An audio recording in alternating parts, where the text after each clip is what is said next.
sir. Ooh, Mr. Boz Xavier. Another week, another podcast, another show. We all back. Man, it's hard to do anything 20 sometimes and feel good about it. Feel excited about it. That's tough. We here. What up? Yes, sir. Yes, sir. Episode, I want to say 30. Something like that. Getting there. Just like us, right? Something like that. Say 30 some, yeah, around there. It's a few of us. Shout out to all the 30 sums, man. For sure, for sure. Episode 30 some of the All the Way Live podcast. And another glorious opportunity to get back here speaking to you, my brother. What's good, man? It's a pleasure. The pleasure is all mine, bro. How you feeling? I'm feeling good, Don. I'm feeling good. Listen, there's these weeks are getting these weeks are getting longer. They're definitely getting more challenging and more difficult. However, it definitely still feels like the year of miracles happening and the year of being able to materialize concepts and thoughts. There's so much opportunity around it. So I cherish this space over here as another opportunity, a creative outlet, if you will. And I would not be doing this with anybody else other than my brother Miles Xavier. Hey, bro. I share the same sentiments. I want to also bring some people into that because I appreciate everybody that's listening, whether it's one person, 10,000 people, 1 million people, the whole world. We feel tuned in, tapped in, and just appreciative of y'all, man. So, look, I'm going to let my brother tell y'all what y'all going to get in this here thing, and then we going to give y'all the show. Hey, and over here at the All the Way Live podcast, what we start with, man, is welcoming absolutely everybody to the show, whether it's one person, 10 people, 10,000 people, 1 million people, it don't matter to us. Everybody is appreciated here in this space over here, the space of intentional positivity, and especially that carefully curated content for your cranium. Every time, that's what we do. That's what we do. Let them know. That's what we do. And how we do that is by breaking up this show into 3 different parts. That first part being stumble upon. Now, stumble upon, this is where the things, thoughts, and interesting finds throughout the week between me and Miles Xavier, we bring it over here. And one of those things this week is the relevance of religious holidays. We're fresh off of an Easter break, Mr. Miles. Yeah, shout out to all y'all who enjoyed y'all long weekend. We're going to get into what that means on different sides of the secular spectrum. Indeed. And there's a lot of spectrum in that. And then from there, we take it into current news. Now, in current news, this is where me and Miles Xavier reach for where? The tip top. That's right. The tip top of news and current events. We bring that down and we decipher it for y'all. We break it down for y'all. We read things for y'all. Y'all already know, man. What more could you ask for? You couldn't ask for more. But wait. There is, though. There is more about Xavier. And the last part of the show is our absolute favorite part of the show, which is recommended and review. Can you tell people why this is the best part of the show for us?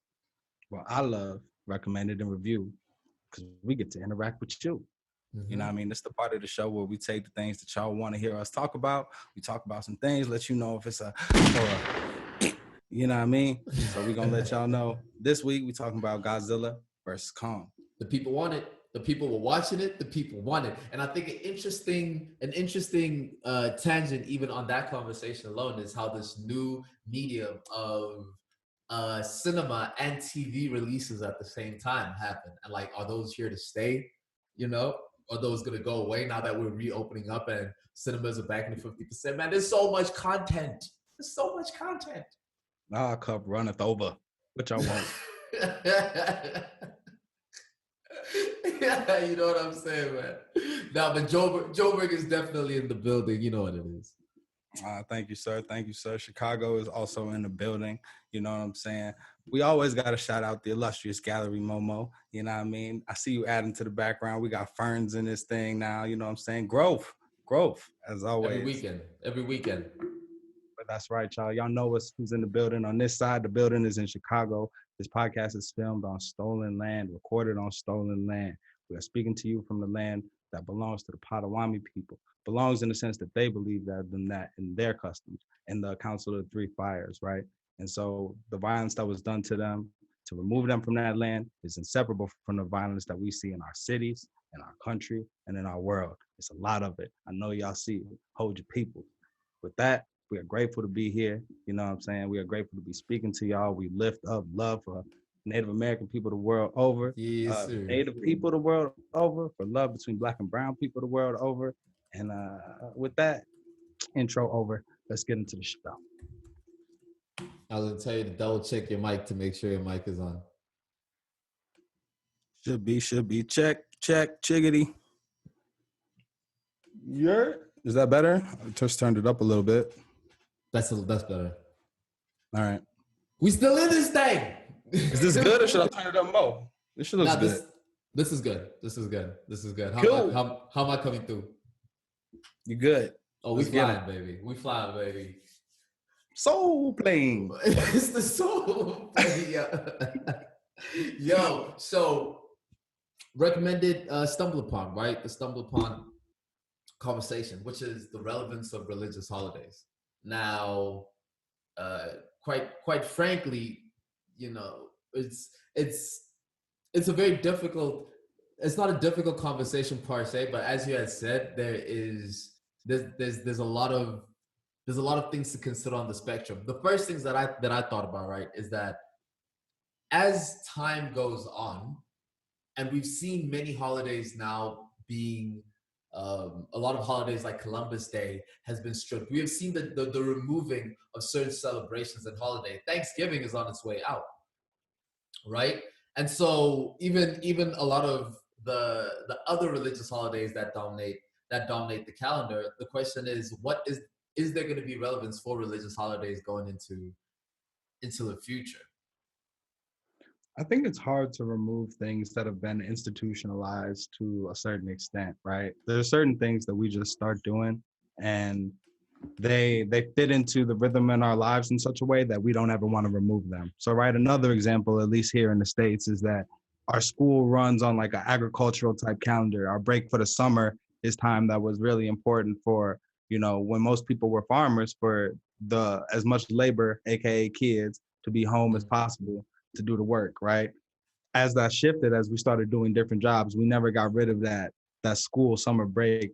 And I'm personally glad every school summer break I ever had, I appreciated, you dig me?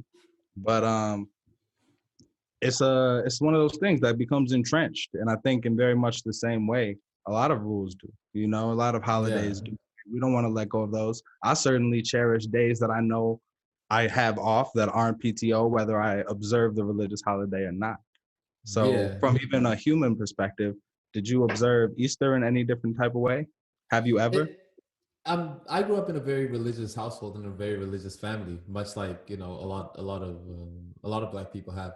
And so over time, a lot of the holidays just kind of fall and just become days of celebration outside of days of having actual spiritual either practice or relevance to it. Obviously, there's a whole Sunday going into church thing.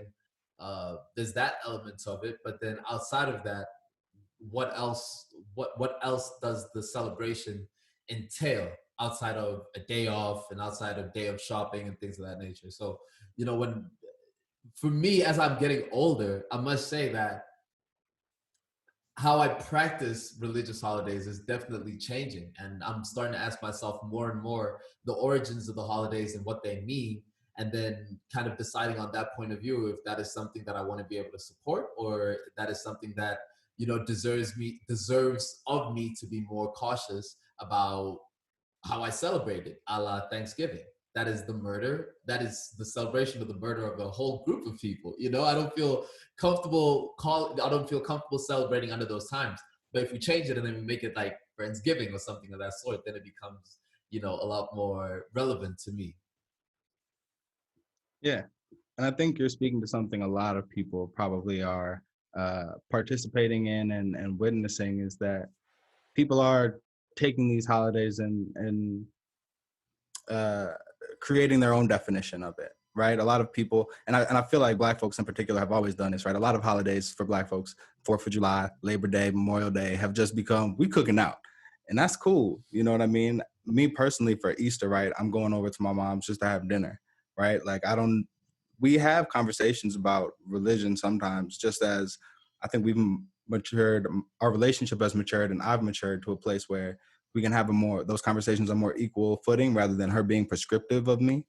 But I don't anticipate this being any more religious than any of our other interactions, but it is a time that we are going to take advantage of. Why not, to be together, right? And I think a lot of holidays, whether their roots are in religion or not, can be that. Thanksgiving is one example. I've had conversations with homies about even like Valentine's Day, right? And how, yeah, it's corny if you get too wrapped up in the commercial side of it, but it's a reminder to just show the people you love them. That's a beautiful thing. Yeah, yeah. Even with Valentine's Day, seeing the adoption of, say, Galentine's Day, which, you know, is women celebrating each other and taking care of each other. I would like to suggest Palentine's Day for the pals. For the pals, for the homies, For the pals. Valentine's Day. Hey, I like it. It might catch on. We can make t-shirts of that, dude. That could be our first merchandise right there. Let's make maybe not our first. Let's come up with something a little bit more neutral, just a regular all the way live t-shirt, and then the Palentines. And the Palentines. Yeah, if you want those Palentines, please hit us in the comments right there. Let us know how the people are feeling about that. We'll get that over to you ASAP. All 3 people comment. It's gonna be real hard to top Palentines as an episode title, but we can do it. We'll find a way. We'll find a way to it. You know, and that's on that topic, right? This is where like Yuval Noah, who wrote *Sapiens*, *Homo Deus*, the 21 Lessons to the 21st Century. On 21 Lessons for the 21st Century, he highlights the almost cyclical nature that ideologies tend to have over civilizations over a particular point in time, right? So, for instance, the concept of the concept of democracy, for instance, was a galvanizing ideology that could even allow worlds to go into wars over the protection of this concept of democracy and of communism and of capitalism and all of that, right? And so over time, you have these various different ideologies that can band people together. And once they lose the capacity to be able to band people together, then it kind of it dissipates, right? It begins to dissipate. So, for instance, the example that he uses is that if you were to take, for instance, someone in, let's say, for instance, the Middle East, just because we understand the stringency of the religion in that part of the world and how it's interpreted there. If you were to ask them, would you want to move to Germany, right? A country where it's a lot more free, maybe not so much for people from the UAE, but would you like to move to, say, the US? Or actually, now that I think about it, dude, those are 2 terrible places to go if you're from there. All to say. Door number 3, please. And I was cooking. Good. Back. Turbulence. Is the price you pay for flying high. Yes, sir. As I was getting to bed, it's just that that is the episode of the day. You're on the soul play today, son. Big fact. But you feel me? What I'm saying about Yuval Noah, like people are now starting to take into consideration different things regarding where they want to live, the people they want to marry, and even globalization and the cross sections of communities. It makes the all to say that, you know, with religion, it's hard to now galvanize an entire group of people in mass, not in pockets, but in mass, behind the concept of religion. Fascinating theory. That is a fascinating theory. Yeah, I think, I mean, maybe that influence is waning in a lot of ways, right? I think there are still structures that speak to the ways that people have been galvanized by religion, mega churches, right, in whatever country that they might exist, right? I think show that. I think churches are still in certain communities, like an anchor institution But I think it's really interesting to think about how those ideas do take hold and then are kind of untangled and then start to dissipate. Sure wish racism would dissipate. Man, we've been trying to untangle that now for a while.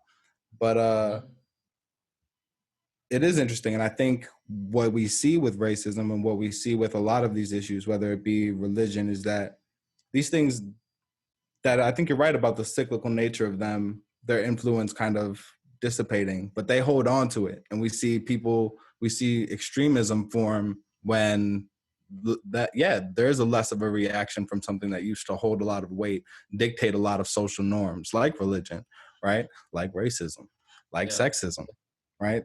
We see a lot of backlash and people try to hold on to that. Yeah.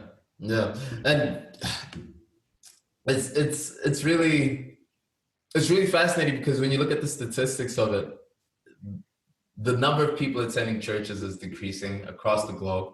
If you'd call it the acquisition rate, the rate at which religions are now taking on new members and things, new members and new congregants, that number is starting to go down as well. It's something very fascinating that I think speaks on the realities of the change of time that are at hand. Whereas the world is such a different place. The world is such a different place, and the rules that the world is governed by now so happens to have to include the whole world because we have access to it. Yeah, the world isn't religious anymore; it's spiritual. Yes. Right, and as cliche as we might have heard that a lot from a lot of. I think that phrase has been tossed around a lot, but I think it rings true in the sense that people are less worried about, maybe not less worried about the idea of what happens when you die and this code of rules that you have to follow strictly to gain your way into a certain afterlife or to live the way that God wants you to live, whoever that God might be.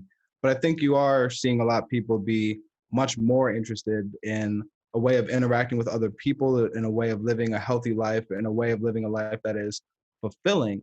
And I think when you start to simplify to some of those more simple questions than those big overarching ones, I think you start to see the roots of spirituality versus that religion. And I think that is becoming a lot more prominent. People are just trying to figure out what type of energy they can carry to get through the day, whether they're using the words like energy or not, Yeah, definitely. What I hate about this new spiritual, not religion culture is the many different, granted spirituality is a very subjective thing and you can be able to take it on and digest it and relate to it as you so see fit through your lenses.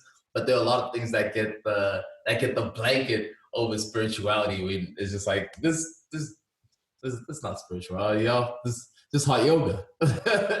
But that's part of it. That's whoever's journey, you know what I mean? And if hot yoga is, if somewhere amidst the sweat and the latex and the farts, you can find a space to start to meditate and find a way of slowing your own thoughts down that's useful to you, then that can be a door to something more spiritual. I think part of it, all of it, is just accepting wherever people might be at on their journey, whether that path intersects with yours or not. And I think that, that is something that religious in its best form teaches, but I think that people are looking outside of religion for things that fulfill them in that way. What else do they want? I think funny that. Jumping off of that, and actually, hot yoga is such a terrible example because there is a lot of spirituality in that, admittedly. But for instance, our over reliance on astrology, right? You'll hear people attach themselves to astrology, and then from there, it's not just about your star; it's about the moon, and then it's about your morning moon, and then your morning star, and then it's about the sun. What sun phase was it when you were born, and whether Mercury is in retrograde or not. That's such a spaghetti-tarius thing to say. For sure. You're 1,000% a spaghetti-tarius. Like I could just tell by the way that you dismissed astrology, bro. Don't diss Oh, astrology. oh yeah. I'm a spaghettarius. Don't call me dinosaur names on my podcast. That won't happen. My bad, you're a Capricorn, dude. That's Cap.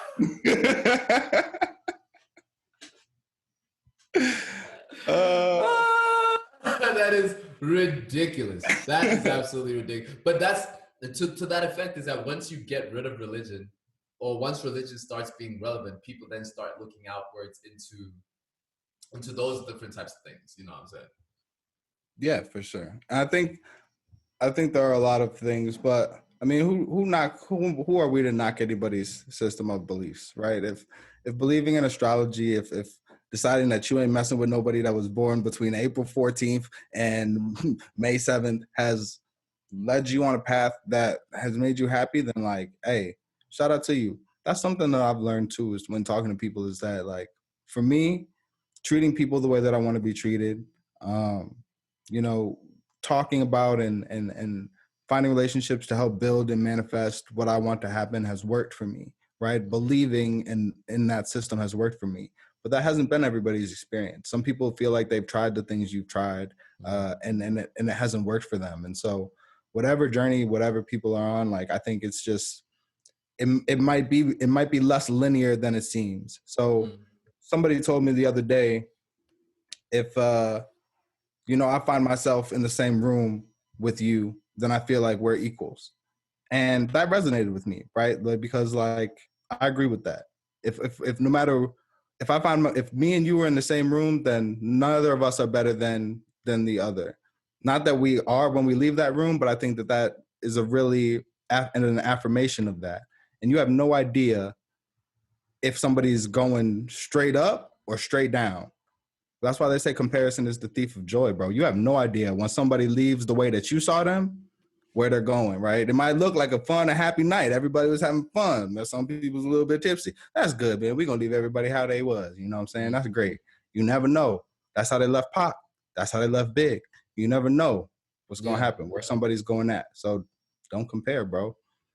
That's real. That's real. And within that, I think it's all the whole premise of when we're in the same room, we are now sharing the same stage in this strange rock that we're in. We're now occupying, our universes are going to cross over in this particular stage, in this particular scene, or however you want to call it, right? And so once you're there, it's just kind of, and that's what compassion is. Compassion is being able to see people and as kinfolk, you know.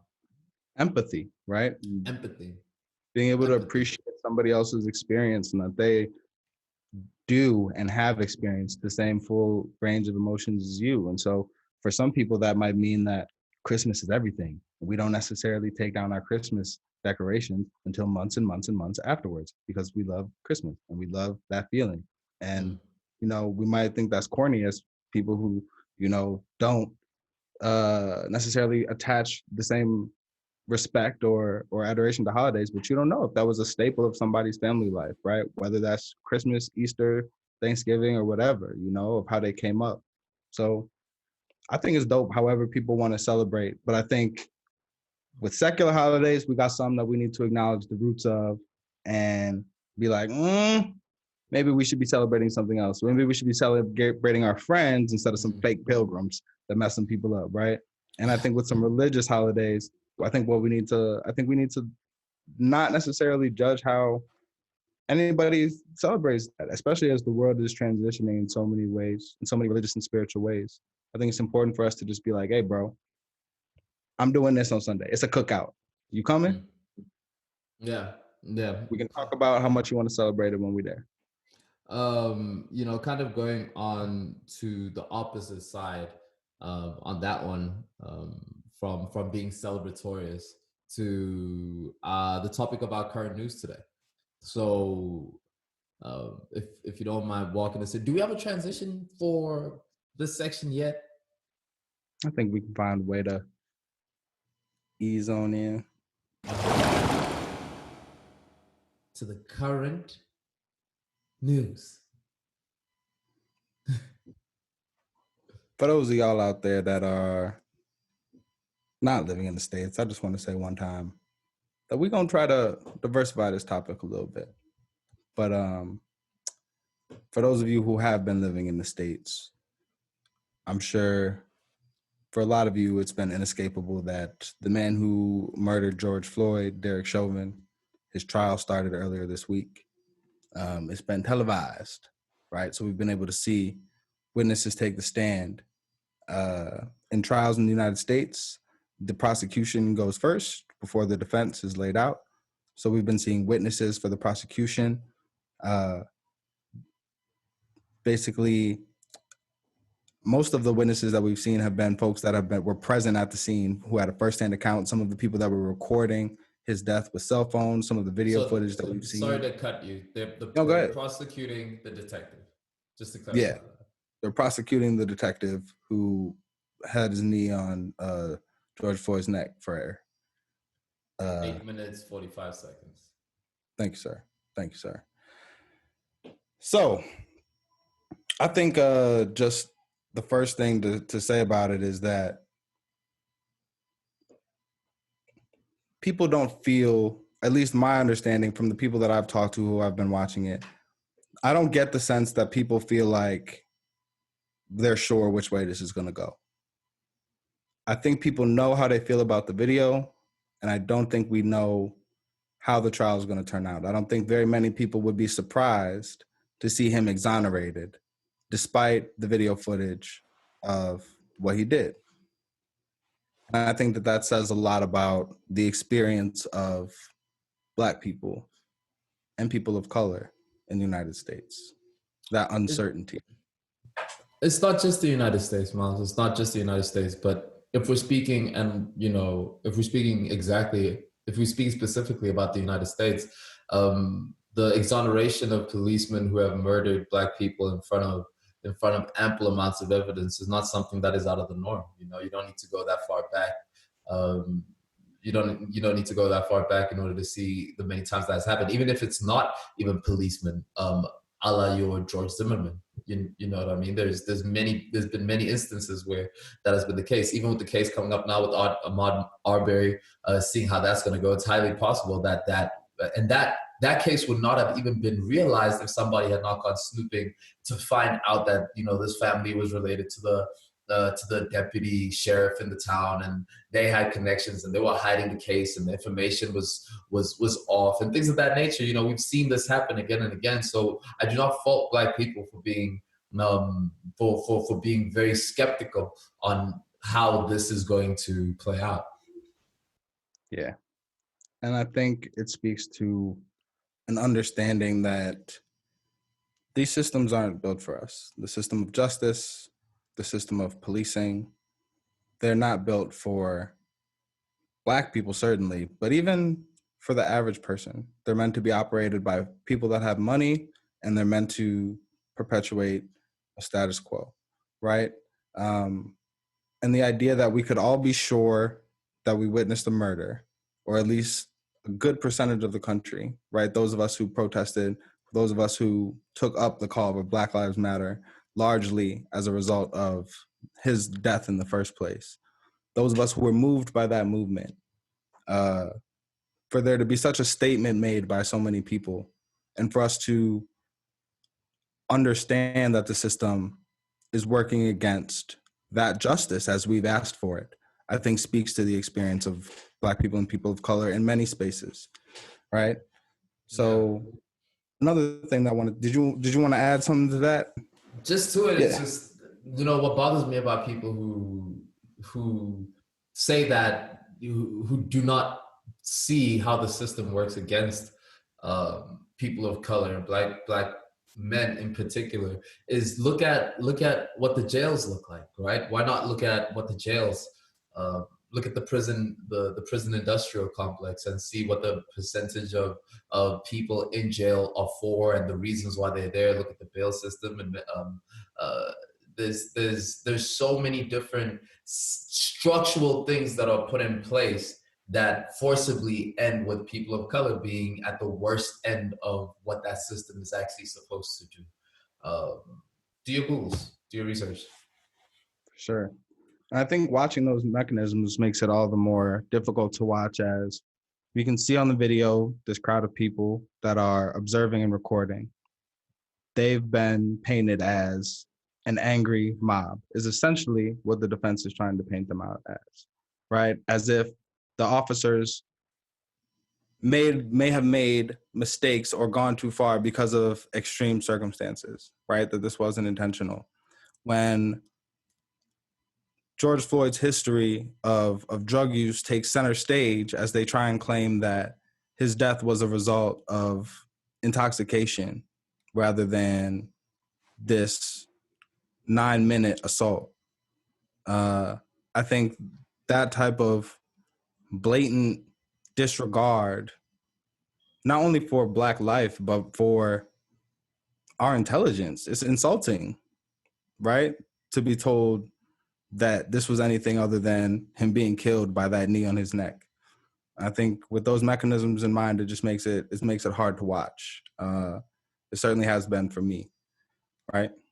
Yeah, yeah, and again, it's insulting, but the law has many times shown its ability in order to protect even some absurd theories, lack of evidence, and even a probable cause of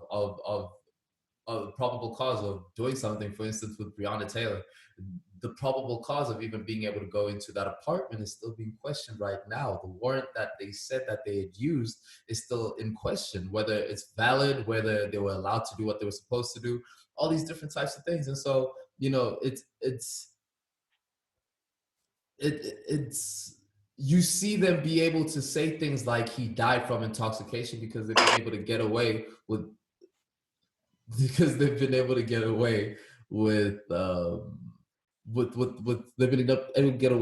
this type of thing all the time. Yeah, All the it's time. right. And to your point about absurd theories, right? So also this week, as the trial of Derek Chauvin has been going on in the United States, the UK released a report, more specifically the Commission on Race Right? Ethnic And Disparity. I will be reporting the segment of Mike Tyson. I'm the hey greatest. man, the list community is gonna cancel us, so you better Yeah, get sure. yourself together. They're gonna play Sure. this back in 2030. So insensitive old comments from Miles's way, laughing at the list community. Word. The irony is too much in this sentence. The irony is too much in this video. They Dude. literally predict their downfall. That's the CNN banner as I watch, and my kid with a lisp turns to me. Death. Is it true? Sorry. Yo, listen. A report was published by the Commission on Race and Ethnic Disparities in the UK, claiming that Britain is a model for race relations and found there to be no institutional racism in the country. Oh, that's great, dude. Can we get a gunshot for Britain? We cannot get a gunshot for Britain's fake report on institutional racism. Matter of fact, we need a boo ad lib for this thing. And I'm gonna give it to him. For him. I say boo, boo, boo, Britain, boo. This is bad. Okay. This is boo. Because go ahead. I was just gonna say, if we can find an article about it, run that through, see what they were talking about. Man, actually, let me find it. Damn, my phone's this dead. guy wants me to read. My phone's dead.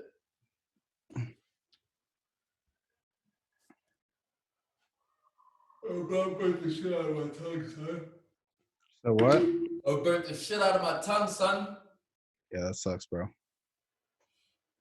I don't have an article, but I have some facts. I got some facts. Don't you worry. Don't you worry. I had run. Shout out to the Washington Post though, because I did read an article from them when I was first checking out the story. So yeah, essentially Britain said, we're a model of race relations. Other white majority countries should look at us as an example of how to elevate your minority populations, right? A particular aspect of this report that caught flack, besides the fact that they were claiming that there was no institutional racism in Britain was they said that there's a new story about the Caribbean experience, which speaks to the slave period, not only being about profit and suffering, but how culturally African people transformed themselves into a remodeled African slash Britain. Oh, so they gave us the opportunity to better ourselves, is what they say. Apparently, Well, right? thank you for Britain. Can we get one gunshot for Britain for giving us? No, we cannot get an opportunity gunshot for Britain. They lied. You lied. They do it every time. They do it. They get me every time. I know the trickiest way, but try and stay with me. All right. I read that as them insinuating that slavery has been exaggerated, portrayed in too harshly a light. Right? Yeah. I disagree. So you're saying that it was not an opportunity to better Black people. It was not an upskill mission. Is what you're saying slavery was. And I frankly don't think that we wanted or needed to be transformed into some new African slash Brit or African American or any of the things that we subsequently were forced to adopt and make beautiful, right? And I think that the main issue with this report, and I have not lived in Britain, but I think it's very dangerous and also absurd for the government of a country to report of Britain especially to report out that there's no institutional racism in Britain when disparities from something as recent as COVID and how communities of color were affected by it speak to institutional racism is it's a very dangerous thing to do when policy changes are what's necessary for us to move forward, right? Yeah. I fully agree with that, and it almost shows a purposeful and blatant ignorance and mockery of the reality of what the people are going through over there. We do not need the institution that puts the rules out that we're trying to change to tell us on the status of how we're doing. We do not need that. Listen to the people that are actually experiencing and are in the country saying that. This is a fun fact for you, because even in Britain, it goes, the situation, the social situation in Britain extends past just race, right? You have people, a study came out, it said 90% of all nurses in London cannot afford to live in London. Wow. Right? So then you start to talk about, starting to have a whole conversation about whether a city is even doing anything for it's actually the mass of the people that are there, right? Which is one tangent. But just kind of going back to what you said regarding about us not wanting to be moved, or better yet, we do not need Britain to come through on this great upskilling job opportunity of that they say that they did. God damn, I lost my point. I think it's just supremely frustrating that Britain would even try to say that it as a country isn't racist, right? It feels just as dissatisfying and cringeworthy as a white dude saying, just a white person saying, I'm not racist. Ask my Black friend, right? It's just. I lost my point because of how absurd it is. It's somewhat difficult to even have, we're sitting here with our big words and explaining the system. It's actually just it's rubbish is what it is. It's nonsense is what it is. You cannot tell me officially on a letter that there's no systemic racism in Britain. Come on now. And I'll just cap it by saying they some of the things that they listed as more influential in outcomes were geography, family influence, socioeconomic background, culture, and religion. Had a more significant impact on life chances than the existence of racism. And I would say to that when you systematically don't allow people to live in certain places because of the color of their skin, when you break up families by over criminalizing the actions of a people because of the color of their skin, when you limit their economic opportunities by denying them jobs, right? By not investing in their communities. All of that is structural racism. It is. It is. And if you want to take it even a step further, Miles, the legacies of the actions that particular empire has taken are still prevalent and evident today. You say it in our intro every day, is that the violence that's happening in Chicago is inseparable from the violence that was happening to the people that came on this land before us. That's real. That's real. The people are still suffering from legacies of things that they carried from decisions that was being made in the British slave trade, right? And so you go even into African countries now and see what's happening, regardless of what you want to say. If you're going to tell me from a lofty castle, right, that was built on money stolen from the people you are telling should get over their issue, then I'm not going to listen to it and I'm not going to hear it.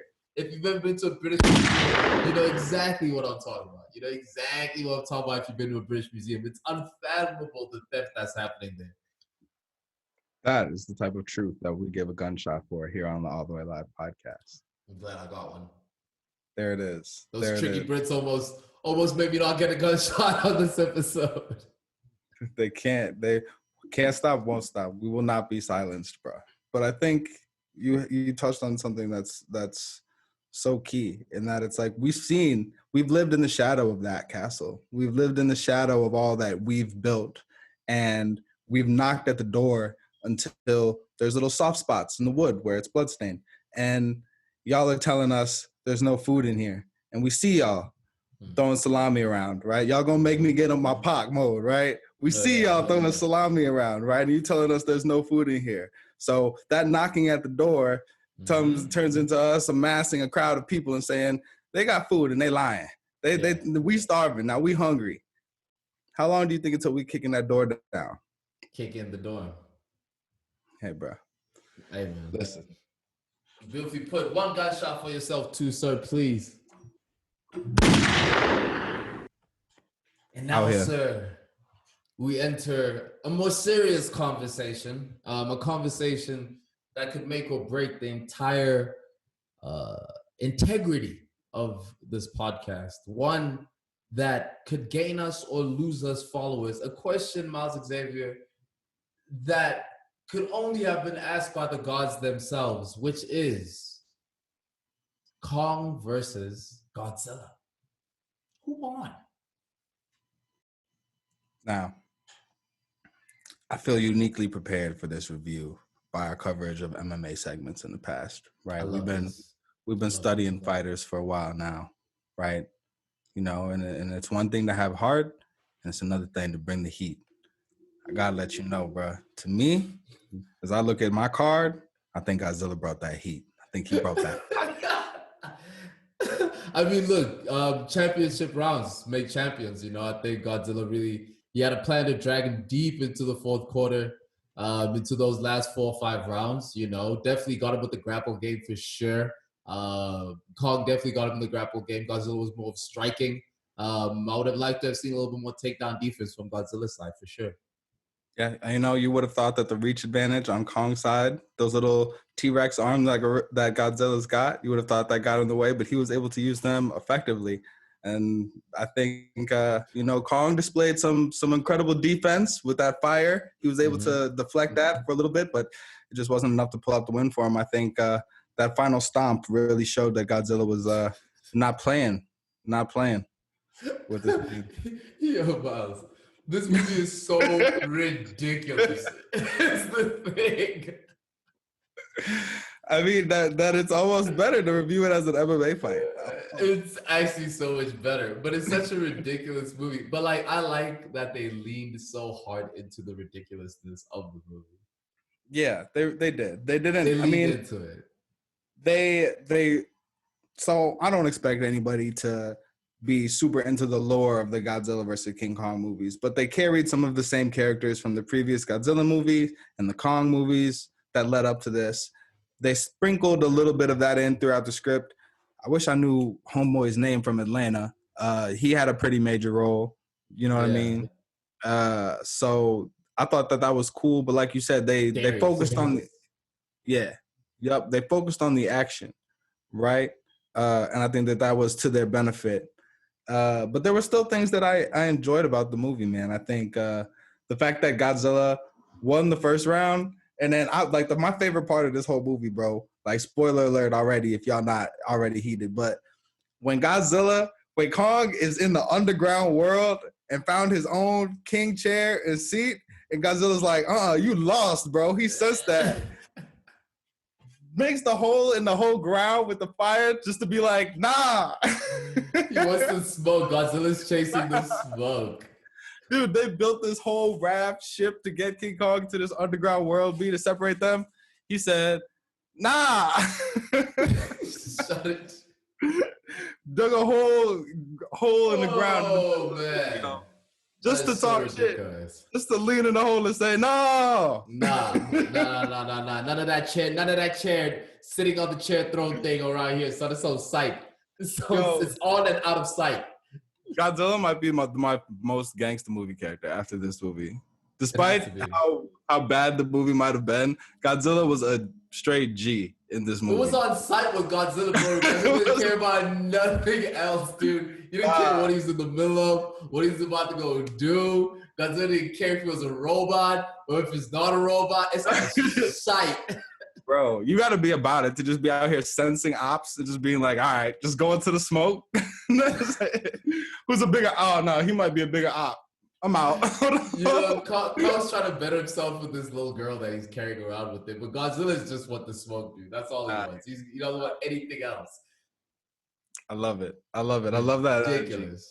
I love that energy. Ridiculous. But it's an entertaining movie. Like, it's ridiculous, but it's entertaining. Like, it's a movie that is best enjoyed you just talking trash, just trash talk throughout the whole way. Ad-lib your whole way through it.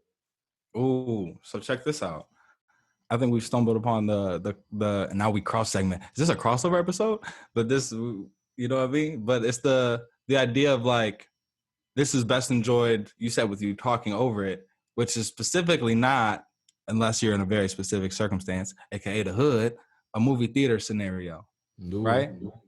So when you think about the optimal way to enjoy this movie, because what I was thinking, even while watching it was, and I don't got no big crazy TV or nothing like that.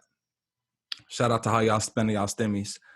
But I was thinking this is one movie for sure that while I liked being able to watch it at home, I liked that I had it immediately. I look forward to checking it out at the crib. I would have loved to see it in a theater, right? And feeling comfortable to do so. I think this is a movie that would have benefited from that IMAX visual, that IMAX sound. You know what I mean? One of the few, right? A lot of times that's not really worth it, but I think it might have been here.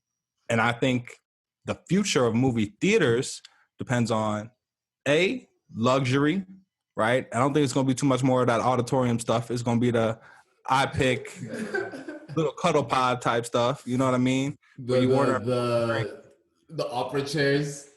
Yeah, it's going to be the the little pods, right? And two, are people still going to come out for movies that are better viewed on a screen that's just too big for your house? And I think King Kong versus Godzilla was definitely an example of that. And if we like to watch it at home, and you're saying that you would prefer to chill with it, talk over it, and make a home pizza, I think that doesn't bode too well for the movie industry as it has existed up to this point. Yeah, but then again, we still don't know how the movie industry is even calculating or counting streams, right? Let alone we don't even know how music, they calculate the value of a stream. But I heard that Eddie Murphy's Coming to America 2 is like the highest grossing something on Amazon or something to that effect, right?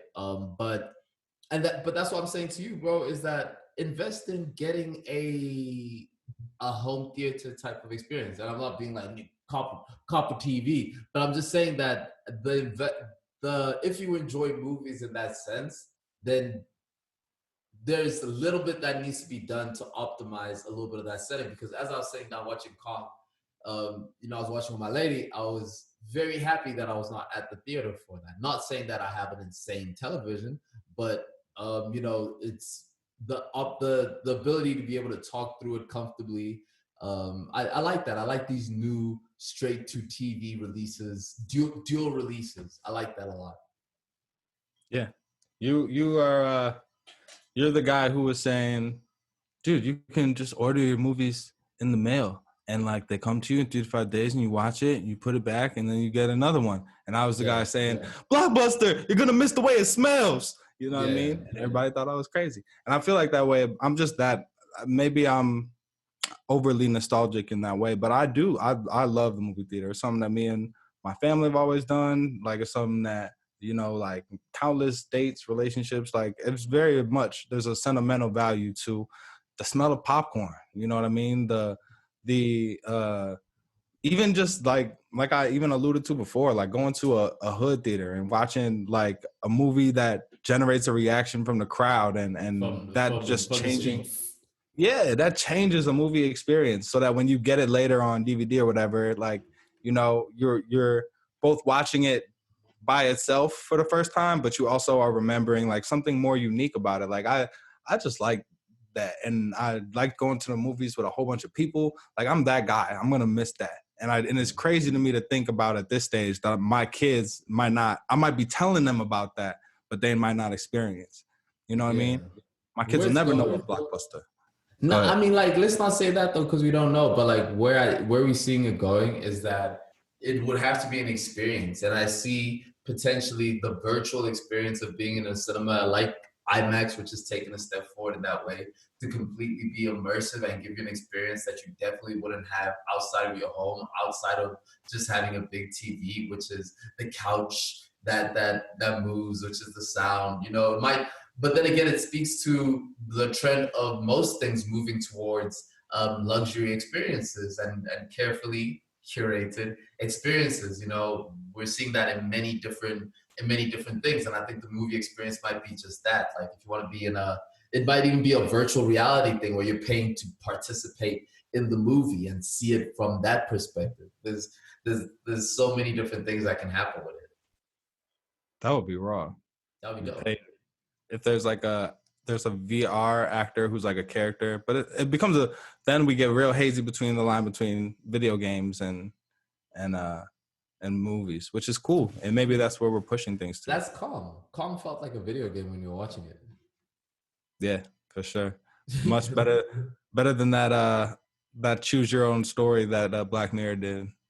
Boo, boo. Uh, As I was watching Kong, you know, I said, as I was saying, I was watching my lady. So I go, man, this is not realistic. You know, these graphics are terrible. This doesn't look realistic at all. And she's like, what does an intergalactic giant space monkey look like in realism, though? You know, what does that actually supposed to look like? And I found that quite funny. Yeah, well, it's interesting when you think about like these movies are built on like this isn't our generation's like content even really. Like these movies are built on a history of like cult classic monster movies, right? Like, and to a large extent, the original King Kong movie, for sure, at least, can be definitely analyzed for a lot of socio political perspective about, Mhm. but we don't got to get into all that. But these are built on a whole history of movies, right? And it's really interesting to like think about. It was like a combination of puppets and stop animation that people were Yeah. captivated by, and that really took root of these characters in people's imaginations. So I think it's always interesting to think of these from the perspective of like as a kid, right? As a 7-year-old who watches Godzilla versus King Kong, I can't imagine what that experience is like coupled with that imagination. You know what I mean? Yeah. Like it's really incredible, and I'm sure that they look at a lot of the stuff that we were captivated by, like the way that we look at some of those old puppeted Godzilla versus Mothra, Mecha Godzilla, you Yeah. know, like movies. Yeah. I think when we look back at the generation of, there was that period in time where we are doing high school movies and like high school spoof movies, right? When Scary Movie was coming out and that gory, Um, I Know What You Did Last Summer. There was that whole period. There was nothing but just straight high school movies coming out. I think when we look back at moment in time in film industry, that is going to be a nasty that's going to be a nasty moment in our time of film. Yeah. Meet the Spartans is the only time I've ever walked out of a theater. Like, just like, oh, this is so bad, I cannot continue watching it.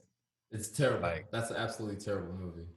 yeah, I know exactly what you're talking about. But some of those, I think it's interesting, and it speaks to our in the film industry's like tendency to just squeeze things till they're dry, bro. Like the first scary movie based on around the movies like slasher movies like Scream and I Know What You Did Last Summer that we were getting before that, like, is a cool concept, right? That parody is a cool concept. Then you did it twice. Then you did it 4 times. Then you made epic movie, right? Then you made adventure movie. Then you made like we don't know how to let trends go. We're always, and even Godzilla versus King Kong isn't a new idea. We have trouble letting go of the past and of, even I do with movie theaters. So we're all caught in this nostalgia bubble. I'm not immune to it. I mean, it happens all the time. Now thinking, I think we're at that place where superhero movies, I think, are getting squeezed too. We're down to the itty bits of it. Yep. Literally. Let's remake the remake and pull this new remake and put some remake. We got a remake sandwich. a remake sandwich is all we get, And I think, but that's gonna be a fly time to reflect back, like when movies were super fly. Like same thing when you look back at like some Humphrey Bogart movies, or when you look back at, let's say, 12 Angry Men, things like that. That's a golden age in movies. And then Sidney Poitier, looking back at that time movies, how it was shot, so beautiful, the color so nice, the schemes, all of it. And then you come here and then you see our animation movies and our animations and hero movies. It's like, perfect. Now the question is, where's it going to next? What's the next thing? Yeah, it'll be interesting to see what the next thing is. And I think it's interesting to think about what are some of the movies that you feel will be carried on from this period, like that we will look back at, because sometimes those things happen at the same time, right? Like sometimes those really terrible like turn of the century 2000s comedies. I think The Matrix was made right along, like maybe, oh no, that's probably before that, 2000, right? Yeah. But like I think a lot of times they do coincide with different movies that are really good, right? So what are some of the movies? I hate that movie.